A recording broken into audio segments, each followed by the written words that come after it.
This is Hidden Killers with Tony Brueski. Here now, Tony Brueski. And for that small town police force, tracking this was, it was nearly impossible. Look, even when you get the FBI involved, because that's how far this went. The FBI, federal investigators, ended up subpoenaing records from the apps because it was getting that dark. And when you have this constant churn of threat coming at you, even if it's not direct, I'm going to kill you, I'm going to hurt you. It was asking for them to hurt themselves. And then it got to the point where there was some threats of either you do it or we'll do it for you. So you started to really worry. If you're a parent, you'd be free. Like, my God, somebody's threatening my kid. What the hell is going on? Why is this even happening? You're gonna take it to the next level because this person doesn't seem to know any bounds of what's okay and what's not. Are they here? Are they even in this school? You don't know the answer. So the FBI gets involved and they subpoena the records from the apps looking for an IP address. Well, the FBI, they dug. They went to the VPN area. They went to the place that these numbers, essentially, I'm just trying to make it as simple sounding as I can, were being generated from.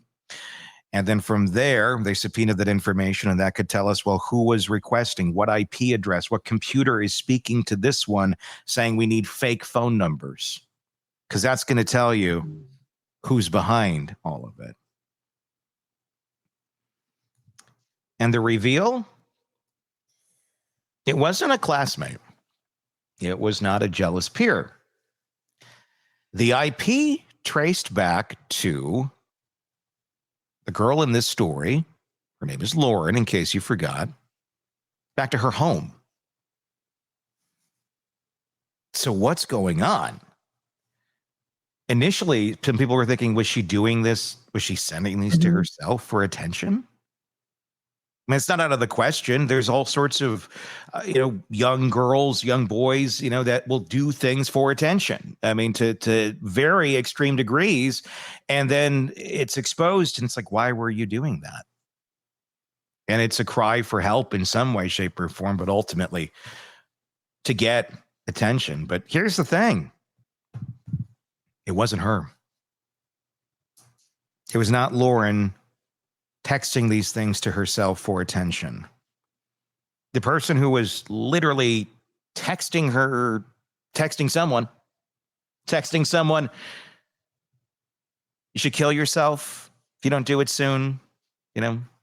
Maybe we will, things of that nature. Horrible, horrible graphic messages about the boyfriend, about the relationship. Yeah, you don't even want to read those because they were disgusting. Mom was doing it. Kendra Licari, her mom. Turned out she was the one. Mother. Yeah. That's when I'm texting you going, you've got to watch this. She even posed as a concerned parent. Of course she did. She had to cover her own ass. She stayed in touch with the police about the investigation. And at one point, tried to even frame another student. Mm-hmm. So other families and other people who are looking at this family, going, oh my God, this is horrible. I can't believe this is happening to your daughter. We got to figure this out. They're putting their voices on the line. They're putting their names on the line, trying to come to a conclusion. And they were pointing at other kids. Other parents are pointing at other kids, and they're openly saying this to authorities and others. And there's no evidence coming back that points to it being the people that they think it is, because it's not. But there's people who are being ostracized, essentially getting a scarlet letter on them because they believe that this is who's doing it, but they just can't quite prove it. And this mom was willing to encourage that, even though she knew she was the one who was doing it. And there was one of the text messages that made it real specific that so the daughter Lauren goes to her mom and they decide, oh, it has to be this one girl. because it had something to do with scoring points in a basketball game, and the mom was the scorekeeper. Well, she's the only one who scored that many points that day. So the mom was intentionally setting that girl up. She was trying to fill in the blanks for everybody. And this girl is just going to high school. You know, she got nothing to do with any of this. She's not going after the boyfriend. She's got her own life she's leading. And the mom intentionally tried to set her up so it looked like her. I mean, this is another case of a narcissist gone wild. I mean, this reminds me of the Donna Adelson case that we're covering in so many ways, except it's already been exposed. And all I can say to that young girl that this is her mom, who she still, and we'll get to more of this, still willingly wants to have that relationship with. Trust me, you don't. It's not going to lead to anything good. Right. And mama ain't going to change. I mean, she may on the surface right now seem like she's doing something different. Trust me. You're going to have a relationship with anybody in your life other than her for the rest of it. And considering you're like 18 right now, you probably will. Don't assume any of those will be healthy, successful relationships if she's in your world. I think she's so young that she doesn't see that yet. And the mom, and love bombs. Exactly. That was going to be what I was going to say. And I'm sure we'll get to that in a minute. But the mom's over the top. And then, you know, she makes this girl feel like, whoopsie, it was just a mistake mom made. You know, and we'll get into mom and that. But I just feel so bad for her. The daughter, I just want to give her a hug and be like, I am really, really sorry this happened to you. It's a difficult thing for a child of any age, whether it's an adult child of someone like this or it's an actual child still in their youth, to try and wrap your mind around the idea that your parent would be using their power, their knowledge to manipulate you, to hurt you, to control the people around you, to control this narrative that's going on now. It's not just in your home. It's not just between you and your boyfriend. It's the community. Right. And willingly continue to dig into it and control everyone like a marionette. But the mom at one point, she kind of explains it away as, I know Lauren's strong enough to handle this sort of thing. No. You don't know how deep that wound is. You know, she said some really hateful, horrific things. Yeah. And then she tries to spin it in such a way so the daughter forgives her. Look, I love you so much. You know, I have my own trauma, which is why I did that. And that's what they all go back to. And the thing is, and there's probably some truth to that. But unfortunately, a lot of narcissists and monsters like this will then try to justify their monstrous behavior. Well, somebody did this to me. Well, that doesn't make it okay that you're doing this to somebody else. Well, I'm not saying it does. Well, the fact that you're bringing that up at all, really, you're trying to downplay, you're trying to denigrate the trauma that you've heaved over here on this person by saying, well, I'm hurt too. You're an adult. Figure your shit out. You're a parent. You're a parent. I don't give a shit. I don't care who raped you. I don't care who ran you over. I don't care anything that you've gone through. If you're doing this stuff to your own child, which makes it, I feel like 1,000 times worse. Right? I'm sorry. You're the monster here. You always will be the monster. I wonder how much of a monster you were for more of your life than you're aware of. And I also very much question anyone's trauma story and the legitimacy of it. If you're willing to go to this length to manipulate people and your child and all that, how true is your trauma that you're suddenly just cannot control and it's affecting your life this way? How bad was it really? And it wasn't like a week's worth of text. This went on for 2 years. This was a long-term she was in it for the long term. But I was reading online about it because, of course, I got very fascinated. And so I did a little deep dive online. I heard someone refer to it as cyber Munchausen.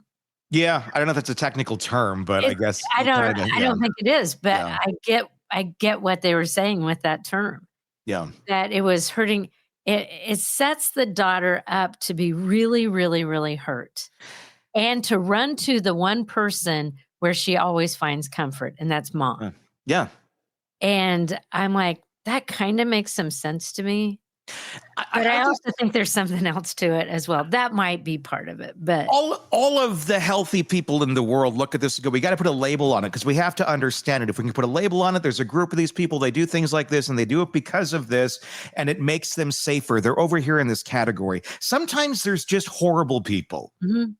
Sometimes there's just horrible, evil human beings who will lie, cheat, manipulate, steal, do whatever they need to so their whatever feels good on the inside. I mean, does it, again, probably begin somewhere with trauma somewhere? Yes, probably. But at the end of the day, they chose that path and they said, I'm going to go down this because this is the path of least resistance and this is how I'm going to live my life. And I'm not going to change. And I know it affects other people, my kids, my family, all this. I can see it, but it's me. So I'm going to do it and they're going to live with it and they're never going to figure it out. And a lot of people live their whole lives and people don't figure it out. Some do, but they just disappear. Oh, but then they get blamed. Oh, I don't need them anyhow. I would say if one thing is true that I've learned about narcissists, borderlines, and things like that, when push comes to shove and shit's about to really hit the fan, there's one thing they all go to, and that is their own trauma. And their stories, they change. I've seen this in my own personal life, someone who shared their own stories of their own trauma with me for years. And I understood the story. I understood the baseline of what it was. I understood actually in great detail what it was. But when they were traumatizing other people and they were being held accountable for it, suddenly the stories of their own trauma reemerged, even though it had nothing to do with the current situation of what they were inflicting on someone else. It went back to their trauma stories, and those trauma stories ended up being like 10 times worse than the original version. Oh, yeah. And it's like, wait a second here.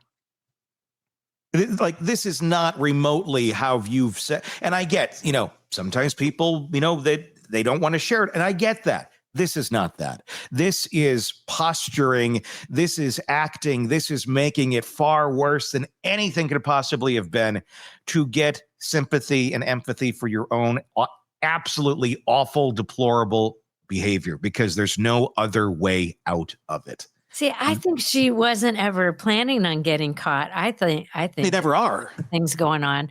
I think she enjoyed the trauma that she was causing her daughter and look, I'm here to help you. Yeah. I also think that she had a thing for Owen, the boy, because she was texting him some really sick, perverted things. Yeah.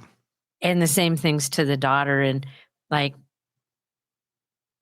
don't even want to talk like that. It just really bothers me that this boy had to go through that and they were young. And to know that there was your girlfriend's mom sent you those messages. Yeah. So I think in a way, I have to wonder if she didn't see the daughter as competition and she was interested in the boy. I think there's a level of that she did. I think she was trying to live through her daughter, as a lot of parents try to do, live through their children, which is sickening. I think you have that. I think you have a lot of dark fantasies, dark control fantasies, all being met, all being fed, and all being played out by what she was doing with this. She's controlling her daughter. She's clearly jealous of her daughter in many ways, shapes, and forms. And the fact that she was able to essentially ruin her daughter's life, I think that made her feel good. Want more on this case and others? Then press subscribe now and don't miss a moment of true crime coverage from Tony Brueski and the Hidden Killers podcast.